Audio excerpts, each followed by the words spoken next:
Hey guys, and welcome to another GameXplain discussion. I'm your host, Derek Bittner, and I'm joined today by my special guest, Chuggaaconroy. I thought I'd have Chugga join us to talk about all the information that's come out about Xenoblade Chronicles X, since he's probably the biggest Xenoblade Chronicles fan I know. So, before we get started, why don't you introduce yourself to the two people who don't know you? Hey everybody, I am a Let's Player. I do commentaries over video games. I'm sure you've seen this on countless other channels before. I'm nothing unique or special. I deny that, but yeah.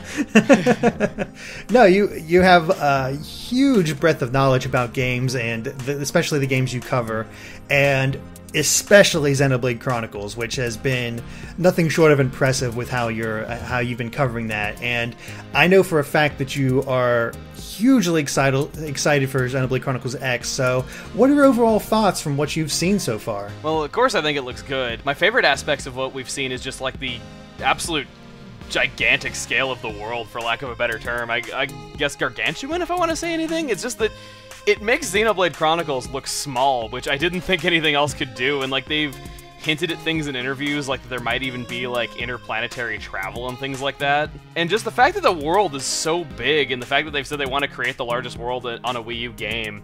Not to mention the fact that the composer for the games, I can't pronounce his name for the life of me though, but I'm really excited for the music as well. It's a different composer than what we had before, but he's done music on a bunch of anime. He was a TV music composer in Japan. He did work on shows like Guilty Crown and whatnot. Oh, very cool. He also did Gundam Unicorn, which has a fantastic soundtrack, so as you can tell, I'm very excited for the soundtrack as well. So like the world and the soundtrack are what I really like. They've revealed a few details on the story, but not a whole ton yet though, so I can't really say what I think of the story quite yet, but that's just what I think about what we've seen so far.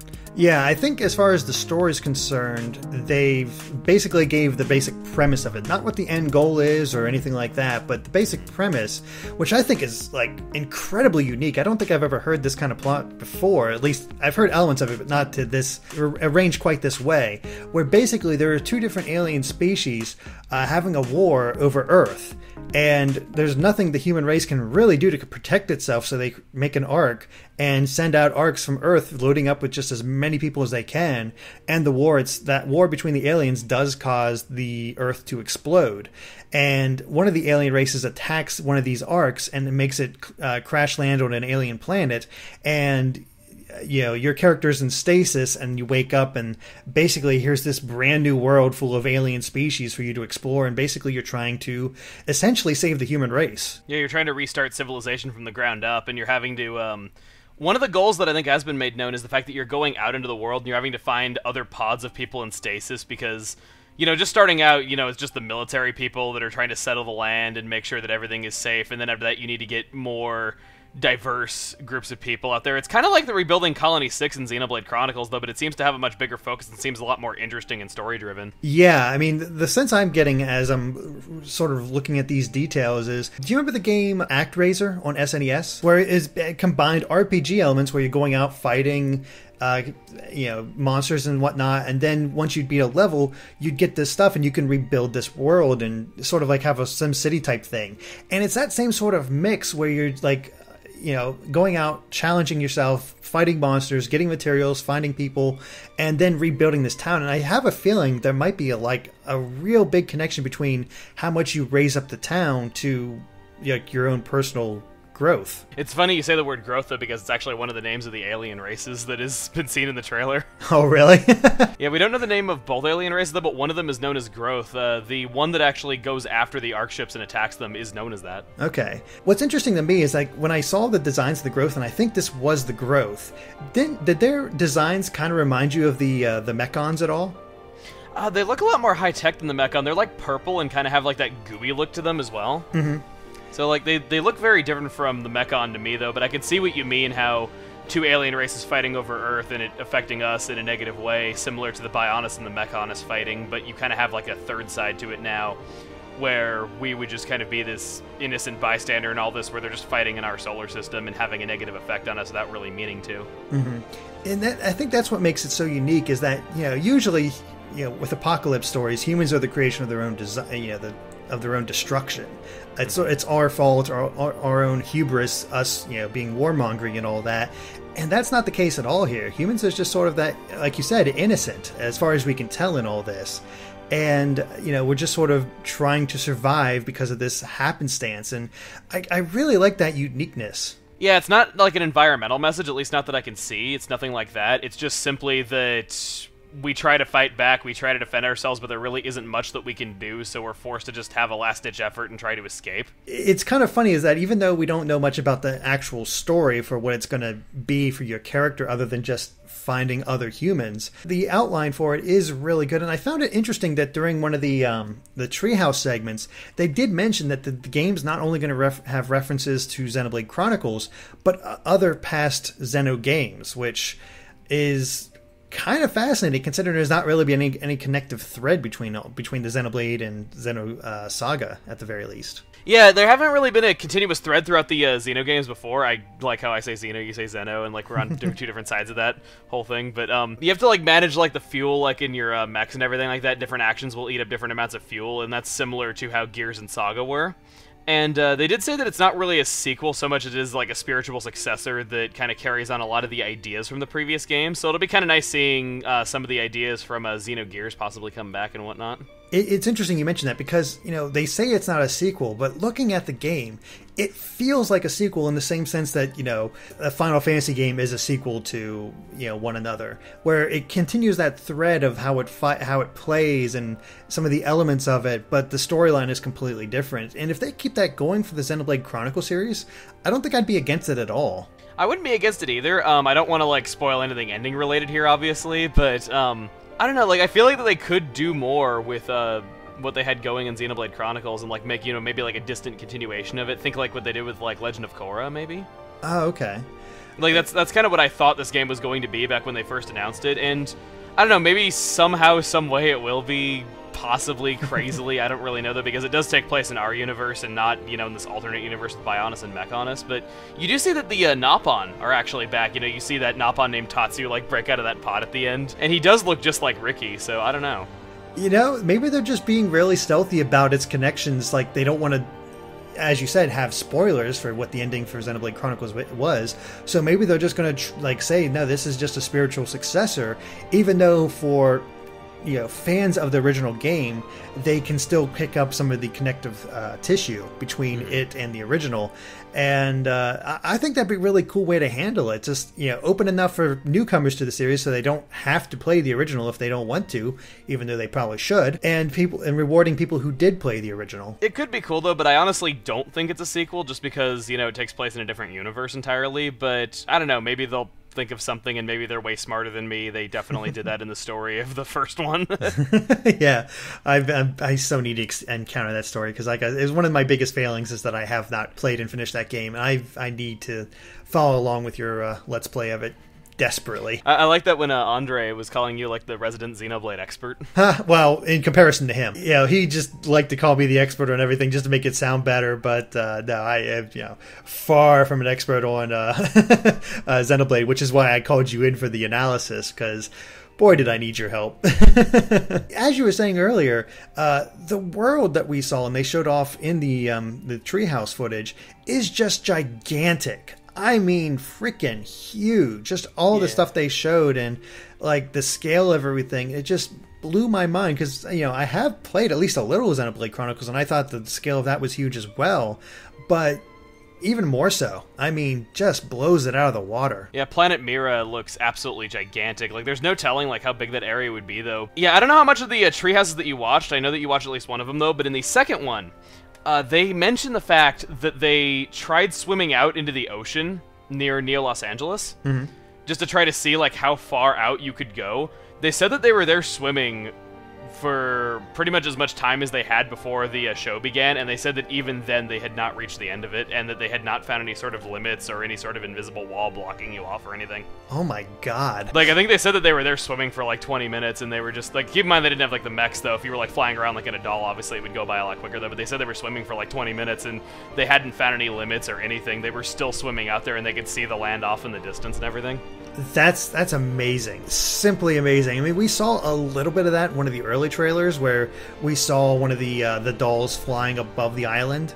And if you just imagine the way the scale worked, the island didn't look that big, so I can only imagine how actually huge it was. So who knows how high vertically you can get in this game, and that way you can maybe sail across even further and faster, and or at least see much more in the distance. So I'm even having trouble grasping this, just the pure scale of this game. One thing is that Tetsuya Takahashi, in one of the interviews published last year, he was saying that he wanted to make the biggest world possible in a Wii U game.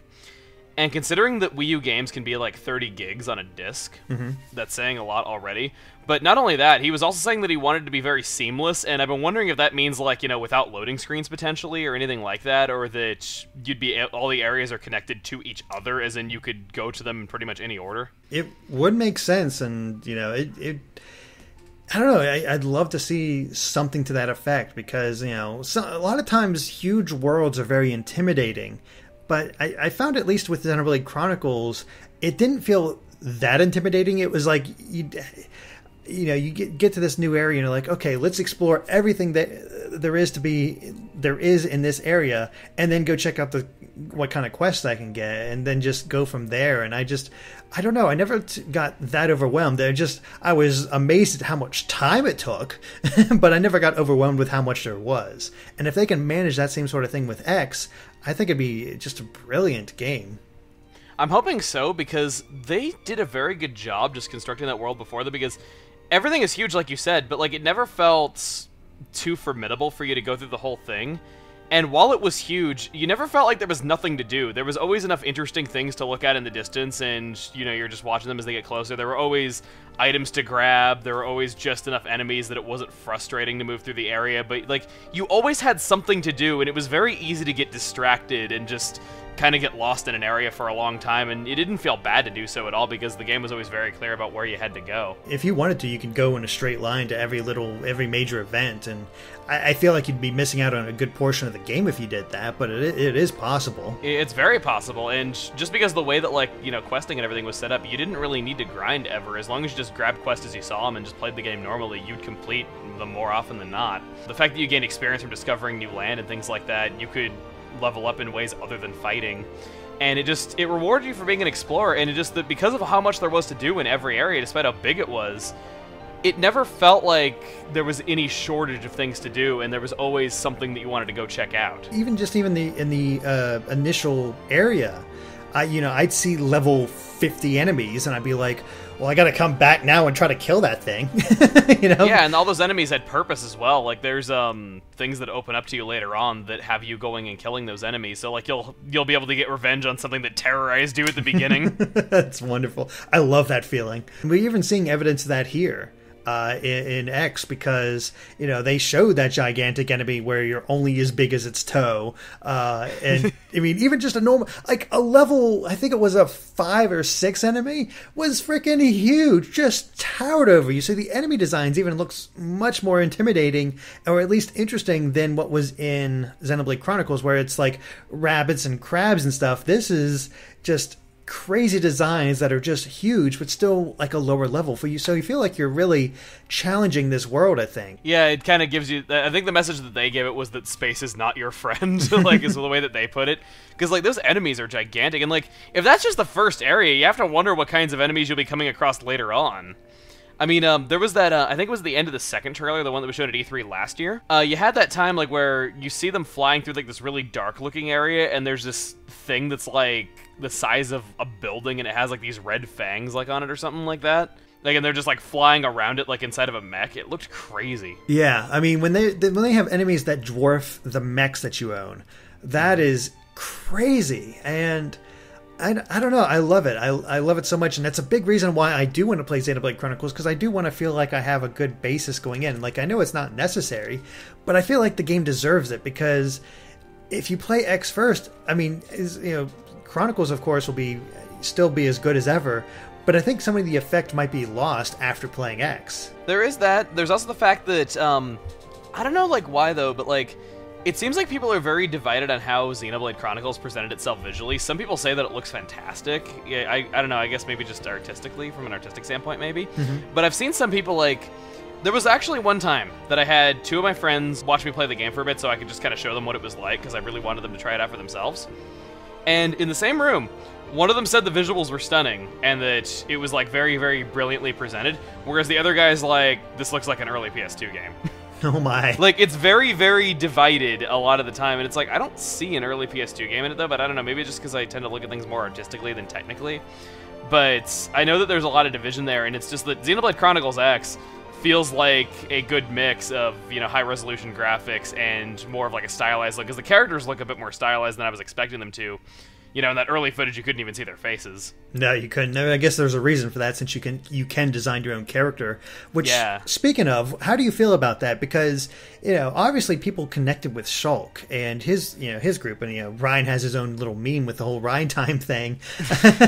But, you know, people connected with Shulk as well, so it doesn't seem like he has voice acting either from the little bit they showed. It didn't see him speaking at all. So how do you feel about going to the silent customizable protagonist for this game? I'm not sure. I think I could like it. I think I could dislike it. I will say that Shulk, I think, is one of the better protagonists we've had in an RPG in a while. Early game, he's not the best though, but like he does grow a lot over time, and by the end of the game, he was one of my favorite characters. And usually in RPGs these days, like, you know, Final Fantasy X, you like everybody except Tidus. Final Fantasy XII, you like everyone except Vaughn. Yeah. And Shulk was kind of like, he broke that, where I really liked Shulk, really connected with him. I thought it was awesome seeing how much he grew. And in this case, I'm not really getting the same feel from that, though, because, yeah, I don't remember any time in any of the footage where the main character talked. There's times in cutscenes where you answer, like, yes and no questions, and it seems to, like, affect things kind of like Mass Effect. But that seems to be about the limit. The character is voice-acted, because on the character selection screen, one of the options is indeed voice. But I'm wondering if that's just in battles, though, because the only time that he spoke in any footage was during battles. Yeah, it was just sort of grunts and stuff, or maybe just calling out the attack names. Just keep it simple like that. But it still makes me wonder, like, if you have go through the effort of giving him a voice during combat, why not give him a voice during, you know, cutscenes and stuff, to really try to, like, yeah, this is the player character, but as Mass Effect showed, giving that character a voice helps you further connect with them. Actually, I know the perfect example, like the perfect contrast to like what the good balance would be. Fire Emblem Awakening. In Fire Emblem Awakening, you customize everything about your character's appearance. There's multiple voices you can choose from, and your character is not a silent protagonist. They do actually talk. Yeah. And they have, like, a major role in the cutscene. So you get to name them, decide what they sound like, decide what they look like, and they are an actual character. They're not just a silent protagonist. Mm-hmm. And I think that's why it's so great to have Robin in there. That's why Robin gets his name, because he's not just an avatar. He doesn't have a generic name like the Wii Fit Trainer or the Villager. He's Robin, because that's his default name. Works for both genders, and you can customize him and feel like he's your own. So, yeah, I much prefer something more along the lines of that for the player character. I mean, I'm not completely against the silent protagonist. It can work. But I feel like, you know, it's a small step back from what Xenoblade Chronicles did. I can agree there. I don't know, maybe he will talk. Maybe he just doesn't really speak much in the early game. Maybe he does have a character, or perhaps maybe even things aren't quite finalized yet. I'd like to think the cutscenes are probably mostly done by this point in development, though, but I don't know. We don't really have confirmation on if he's going to be silent or not, though, because they really did not go into that much detail about the game at E3, like, at all. Just to give you a sense of what it's about, but not really give any concrete details on anything. They seem really afraid to talk much about what it's actually like, because they just don't want to spoil any of the story this time around. I can appreciate that, though. I mean, spoilers, they suck. Yeah, they do.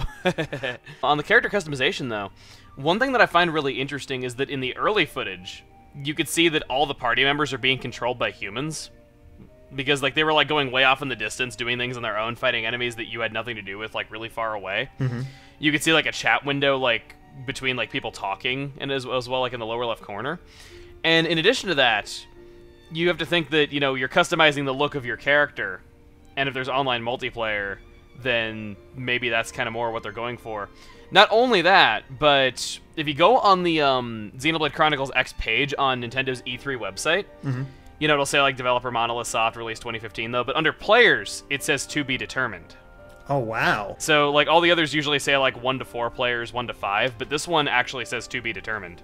That's interesting. So it sounds like they want to try to get multiplayer in there, but I guess they're trying to figure out if it's feasible or not with just the sheer size of everything, especially if you're allowing everybody to, you know, branch out and fight their own monsters. That's a lot to keep track of.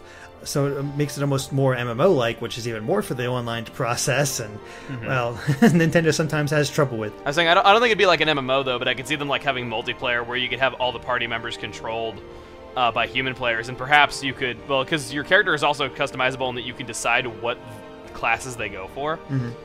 Perhaps you could do party combinations in multiplayer that wouldn't be possible in single player as well. That could be. That could very well be. And actually, speaking of that, I mean, I guess that means we should probably get into combat, which looks like to be a nice mix of what Xenoblade Chronicles played like, with a lot of new additions. And one of the big ones that I saw was, as you said, the classes. Like, when they said classes in the treehouse footage, I'm like, what?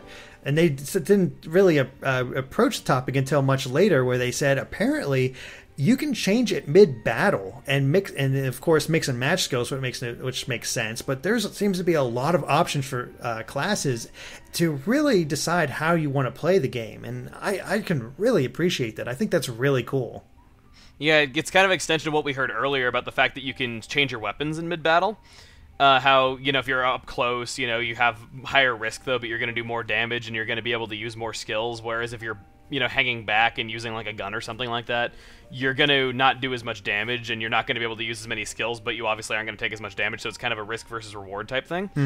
I will say about the classes, though, make dedicated healers useful this time. That's kind of one problem with Xenoblade Chronicles, is just that the role of the dedicated healer is just not necessary 95% of the time. And the character that fulfilled that role, Charla, she just... I feel really bad for saying this about any party member in that game, because I feel like every party member is very unique, though, but just... she's easily the least useful one, just because 95% of the time you don't need a party healer, and even when you do need a healer, she has the lowest damage output of anyone in the game, and just non-dedicated healers who just happen to have healing arts are just more effective a lot of the time, because they have better damage output, and you don't need that many arts to do the job. Yeah, I hopefully they didn't say whether or not you can customize the classes of the other party characters, but if they could do that, you could maybe adjust that sort of thing for her and figure out a better way so she works for you. So, I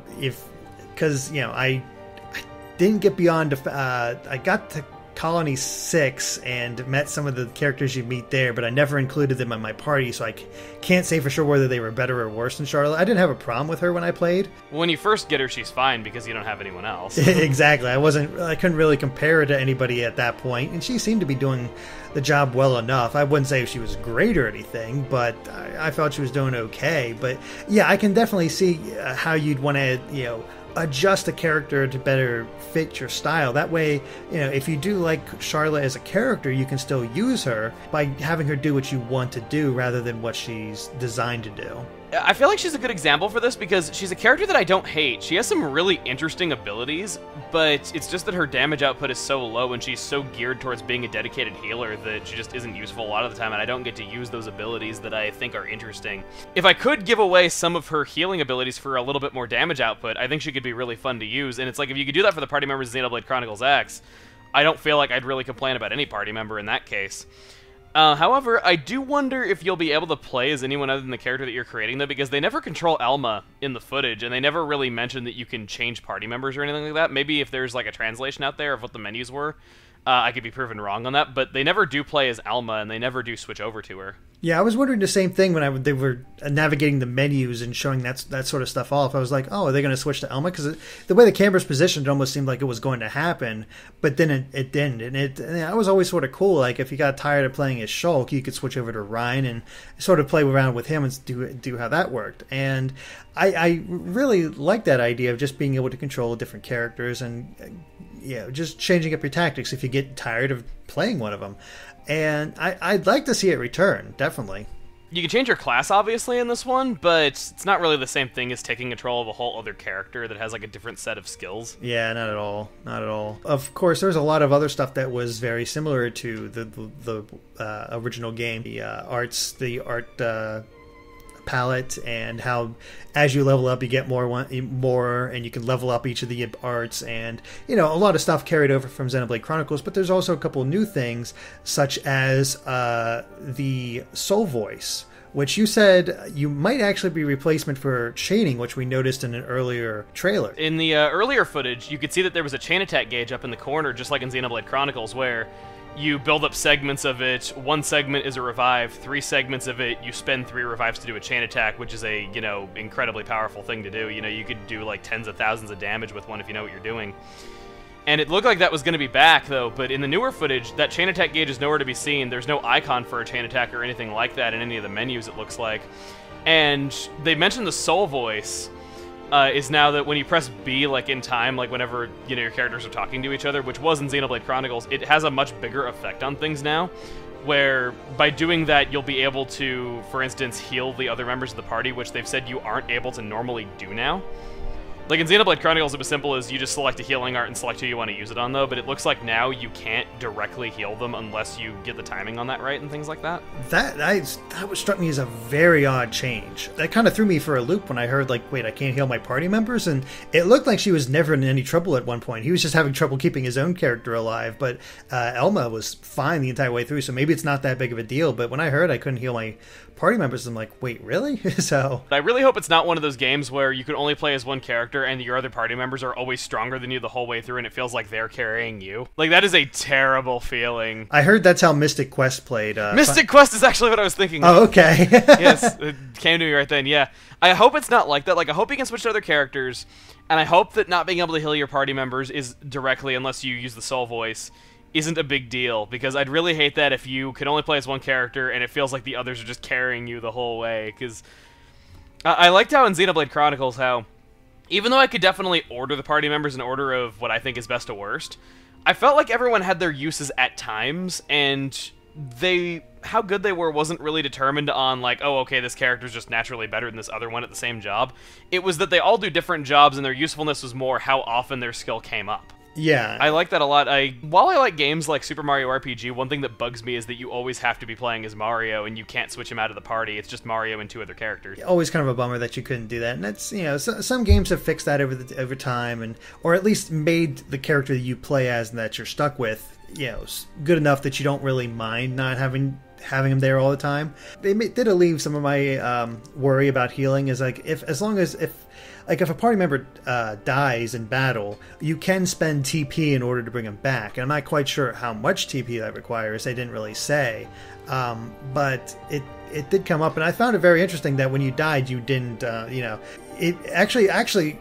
We might have our own answer to the question there about being able to switch characters. It might not be possible, because in Xenoblade Chronicles, when one of your characters died, the ones you were playing as, couldn't you switch to one of the other characters, or were you stuck as a dead character? No, you were stuck as a dead character until somebody revived you. Oh, okay. The way that it worked in that game was that the AI would revive you if you had at least one unit in the chain attack gauge, which they would then spend to revive you automatically. But if you didn't have a unit in the chain attack gauge left and you died at that point, it was game over. Whereas now, like I said, there doesn't seem to be any chain attack gauge because you're spending TP to revive people and not a segment of the chain attack gauge. And in addition to that, it also had like a timer on it where it's like if the other party member doesn't get over to you within 30 seconds, you just are gone. It's just kind of like they're probably not going to get over to you. Mm-hmm. But you can just choose to give up and respawn instantly and, restart that battle should you just want to get it over with and not wait for them to revive you. So that's kind of an extension of what we were saying before, in that it seems like the chain attacks are just totally gone, and that reviving works completely different now, though. But no, you could not switch characters mid-battle in Xenoblade Chronicles. The closest thing to that was when you do chain attacks and you could use an art as each character. Okay, that might be what I was thinking of, because for some reason I had in my head that like if you died, you just switch to another character and you can revive your old character and that sort of thing. But no, obviously that wasn't the case. Is there anything that stuck out to you about the combat other than what we've mentioned so far? I like the ability to switch weapons and the whole risk versus reward thing that we already talked about. I thought that could add a lot of depth to things, and it could make auto attacks a lot more appealing, though, because a lot of people that I know, when they first started playing Xenoblade Chronicles, they would just spam arts all the time and not understand why they were losing. When you're supposed to hold back and use your regular attacks often as well, because they do less damage, and you don't want your attacker getting targeted by attacks. You'd want your tank getting targeted by attacks. Mm-hmm. And it's that I knew people would just play as Shulk all the time, and they would use high damage arts constantly and wonder why they couldn't win battles. And it's that they're generating so much animosity with the enemy that Ryan would just simply not be able to take the attacks for him. And it seems like that system is back as well. It doesn't quite seem to have like the same circle that shows where the enemy is attacking or where the aggression is focused. But they did mention how, you can change it so you can draw attacks to yourself in order to take the heat off of other characters, and so presumably the other characters can do that as well. So I do like that they're bringing that tactic back. Yeah, the battles do seem very similar in some ways, though very different in others. I'm not sure if I'll like the changes. I'm sure I'll get used to them, though, but it'll be interesting to see which game really does things better. I could see it being a little annoying being used to healing other people in the group, though, but you just can't now. One thing that stuck out to me just as a whole, not really related to battles in any way, is the fact that they're showing, like, at one point in the footage how you go about doing certain things and, like, some of the new features that are in the environments. And there's one part where they show that you can get materials out of, like, dinosaur poop. And it's like the pile of poo is, like, bigger than your whole party. It's just, like, this huge mound before you. And, like, it's all purple and everything. And, like, you can see, like, that they're, like, digging through it and getting materials out of it and everything. Man, and, that's like, some desperation right there. And, like, they're actually helpful items. I mean, it's like, I know you're trying to rebuild humanity, though, but jeez. It's making me think of Jurassic Park. Yeah, I found that funny. It's right at the same point, like, where they're fighting that huge enemy that you were saying, like, you're not even as big as its toenail. Just the sheer scale, like, I wasn't even expecting the city to be that big. Like, they approached the city and was like, oh, okay, it's probably no bigger than, what we saw of Colony 9. And I'm like, no, that thing is freaking huge. It greatly dwarfs Colony 9, and the fact that the surrounding area is still part of the same area as that town, and there's not, like, any loading screen between. Mm-hmm. Yeah, it just get in there and there you go. And like it's not even just that it's so wide and so big, it's deep too. Like you can look down in and see like how there's like this military thing set up as well. It's like the city is not completely flat on the bottom. It's like there's this raised level where like the citizens live, and then this sort of like this underground level where a lot of openings where it seemed like the military were working out of. It was a very unique design, and I want to explore it. I know what you mean. I want to explore it so much. And actually, you bring up the military thing. That's one other thing that they changed that you would only know if you watched the Treehouse, is the fact that in Xenoblade Chronicles, you could change the time anytime you want to anytime you want. I know it's a weird way of saying it, though. But, it's kind of the best way that I can put it. You could change the time, like, so if there was, like, somebody out at nighttime that you wanted to talk to or some enemy you needed to fight out there, you could do that whenever. But now, you have to rest, like, in those military settlements that are, like, out there, like those tents. Uh-huh. You have to find one of those, and you rest there, and you just say which time you want to rest till, and then, you'll change the time that way. I guess it makes more sense, though, but I'm not sure if I'll like that as much either. Yeah, because I really enjoyed the fact that, like, oh, I need to meet this person at this time. Let me just adjust that. Okay, let's do it. It was so quick and immediate, and I really liked that it didn't waste your time, and I guess that's the worry with these new tents. Yeah, pretty much. Yeah, I know that's a little bit off topic, though, but I just got reminded of that, and I don't know, it seems like more inconvenient. It might be, like, needlessly so, but they did show that now you can set it to the exact minute that you want it to. It's not just hours. Oh, wow. And there were times in Xenoblade Chronicles when things would happen at, like, 11:30, and you'd have to, like, wait around for that. It wasn't a common occurrence, though, but it did happen. Yeah, it does have its advantages, and maybe those outposts will be a lot more common than we think, so maybe it won't be as bad. That'd be the hope there, because I guess they're just trying to make it more, for lack of a better word, realistic. Boo, realism. Make my games more convenient. Exactly. I don't mind that at all. To have it best way that I could hope for is that it's like gem crafting, where you have to go to a specific spot to do it at first, though, but you unlock the ability to do it like anywhere later. Like maybe you get like a sleeping bag item or like a tent item. Oh, that makes sense. That'd be perfect. Even fit the theme and all that. Yeah, I'd be completely up for that. It just makes sense, honestly. It does. So I'm really hoping that it'll be like that, where it's just an ability you have to get later. Well, is there anything else you'd like to cover about Xenoblade Chronicles X? Anything else that we haven't noted yet that you wanted to talk about? The only thing that I'm really confused about is how, like, the word blade fits into the title, though, because I thought it was going to be, like, something else, like Xeno Doll or Xeno Mech or something like that before we knew the title. Mm-hmm. And I'm really curious, like, what a blade has to do with it. I mean, there was that cool-looking sword in the early footage, but all that we've seen so far is that there's the Blade Tower in Neo Los Angeles. And there was, like, that, little blurb at the beginning of the trailer where I think it stood, like, for Beyond the Logo's Artificial Destiny Emancipator. Huh. I should not know that, but I've watched that trailer way more times than is healthy. So I'm really confused about that, though, because it doesn't really seem to focus on, like, a sword or anything. Like, 'cause Xenoblade Chronicles was all about the Monado in figuring out, like, its powers and figuring out just what it was and where it came from and all kinds of things like that. Like, a lot of the story was focused on that, and a lot of the mystery of that game was surrounding that. Mm-hmm. Yeah, I was wondering the same thing myself as I saw the title. I was like, okay, where's the blade? And you said that tower with the percentage is called referred to as the blade or something now? It's known as the Blade Tower. There's somebody who speaks in that tower in the most recent trailer, and he does have a name. I don't remember what it was, but there's somebody who speaks on that tower, and there's some sort of percentage there, but they didn't really go into detail as to what the percentage actually means. Interestingly, at the beginning of in this new treehouse footage, the percentage on the tower is 60%, and in the trailer that was shown last year, we see it drop from 60 to 59. Oh, interesting. So, assuming that means that the footage that we saw last year isn't much later than the treehouse footage that we saw this year. Yeah. See, I was wondering if, my guess about that, because I remember it changing, but I couldn't remember if it rose up to 61 or went down to 59. I found it a very haunting detail, just because you see, like, this new world or something like that, and then you see this huge tower with a number on it with, like, a percentage, and then you see that percentage just drop with, like, a really haunting-sounding chime with it. Yeah, I was wondering if maybe it was, like, indicating, like, how many humans have been revived, or how much of the city has been rebuilt and that sort of thing, and they just measure the percentage of how much needs to be done. It's just a constant reminder of what you need to do, but that does not seem to be the case, and instead it's almost like a countdown. Mm-hmm.